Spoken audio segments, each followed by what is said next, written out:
আমরা যে Bangladesh company law practitioner society, তোমরা জানো যে ট্যাক্স সহ, ট্যাক্স হয়তো ইনক্লুড আছে, সোসাইটি এক, কোম্পানি এক, এটা একটা নতুন পদক্ষেপ। তো বাংলাদেশে এই ধরনের আয়োজন কম ছিল। হাইকোর্টে যে আয়োজন হয় তাতে অনেক প্র্যাকটিশনাররা বাদ পড়ে যায়। আমার কোনো অসুবিধা নেই, আমি ট্রেনিং দিই, লেক্সাসের গত শনিবারও দিছি।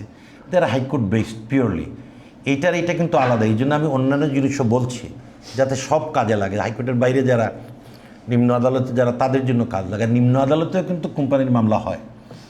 তো সেই জন্য আমাদের এই কার্যক্রম শুরু করতেছি। আমি ট্রেনি যারা উৎসাহ নিয়ে আসতে বলবো, অন্যান্যদেরা উৎসাহিত করতে বলবো। আমরাও সময় সময় আসবো এবং আমাদের যারা ট্রেনিং নেবে তাদের বলবো প্রিপারেশন নিয়ে ট্রেনিং দেওয়ার জন্য।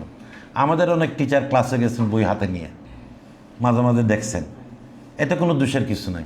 আমাদের প্রত্যেকটা আদালতকে আমরা যখন হিয়ারিং করি বই দিই যে আপনি এই আইনটা দেখেন, তা এর কারণ কি এটা তিনি বুঝেন না? সাথে সাথে এই জিনিসটা দেওয়া মানে, রেফার করা মানে প্রপার কেসে প্রপার আইনটা যেন অ্যাপ্লাই করতে পারেন।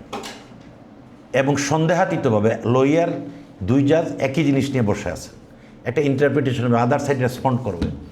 এই জন্য আমরা দিয়ে থাকি। তোমরা এটাতে অংশগ্রহণ করো, আমরা এটার মান আরও বাড়ানোর চেষ্টা করব। এবং আমি তো বলবো যেগুলো রেকর্ড করে রাখা উচিত। আমার এই বক্তৃতাটা যদি আমি আজকে না থাকি, তাহলে পরের সেশনে অ্যাবসেন্ট হলে এটাই দেখাই দিতে পারে। এটা দেখাইলে কোনো অসুবিধা নেই।